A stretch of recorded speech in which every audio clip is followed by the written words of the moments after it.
Ladies and gentlemen, let's talk about the 1990s. The 1990s. You remember that sweet little decade? Grunge, Bill Clinton, dial-up internet, and something new and exciting: political correctness. That's right, political correctness. The gateway drug to full-blown social insanity. Back then, PC culture was like a tofu burger. It looked harmless, a little bland, a little weird, but hey, maybe it's good for you, right? Wrong. It was crack cocaine for control freaks and turtlenecks. You see, in the 90s, PC started small. Don't say stewardess, say flight attendant. Okay, fine, whatever, I'll play along. You want to neuter the English language? Be my guest, as long as the damn plane lands safely. But then it snowballed. Suddenly you couldn't say manhole cover. It had to be personhole cover. Because nothing says gender equality like climbing down into the sewer to fix some guy's clogged toilet. Next thing you know, we were rewriting history books. Thomas Jefferson wasn't a founding father anymore. He was a problematic landowner with complex legacies. Yeah? And I'm a financially challenged, time-shifting beverage consumer with a history of unpaid parking tickets. This wasn't kindness. It was a rebranding of reality. And once you start changing words to avoid hurt feelings, it's only a matter of time before you start changing facts. And now? We're living in the full-grown, vegan, gluten-free, hormone-free, empathy-fortified Frankenstein of 1990s political correctness. Fast forward to today. You've got college kids needing trigger warnings on Shakespeare. Because nothing says trauma like iambic pentameter and Elizabethan ruffles.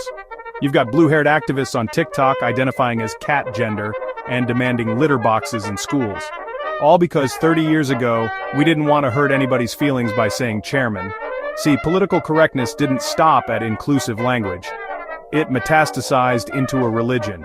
And like all bad religions, it has commandments: thou shalt not offend, thou shalt affirm every identity, no matter how biologically insane. Thou shalt scream Nazi at anyone to the right of Bernie Sanders.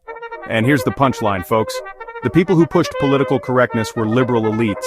Professors, journalists, Hollywood clowns who wouldn't know a real job if it bit them on their organic, locally sourced tofu loaf.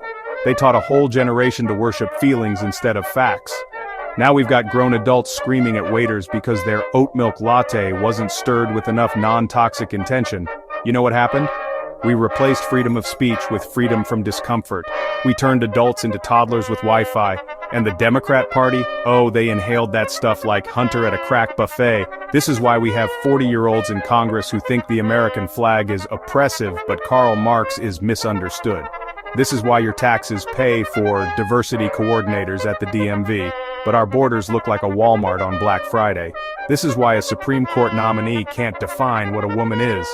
Look, folks, I don't care what bathroom you use. Just don't lecture me about how language is violence while you cheer on actual violence during mostly peaceful riots.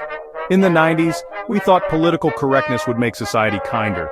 Instead, it turned us into a nation of neurotic, emotionally unstable word police with Twitter accounts and too much free time. We traded comedy for caution, truth for trends, and common sense for lived experience. Now we've got a generation that thinks capitalism is evil, gender is a construct, and math is racist. Math! The one subject that doesn't give a damn about your feelings. Try telling your mortgage lender that 2 + 2 equals your truth. See how that works out. So here's my message to the Democratic Party. You didn't get hijacked by the far left.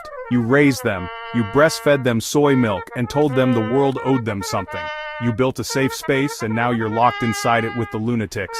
And the rest of us? We're just out here trying to buy groceries without a lecture on pronouns. So maybe, just maybe, it's time to cancel political correctness and bring back a little thing called reality. Thanks, folks. God bless America. And yes, I said God. Deal with it.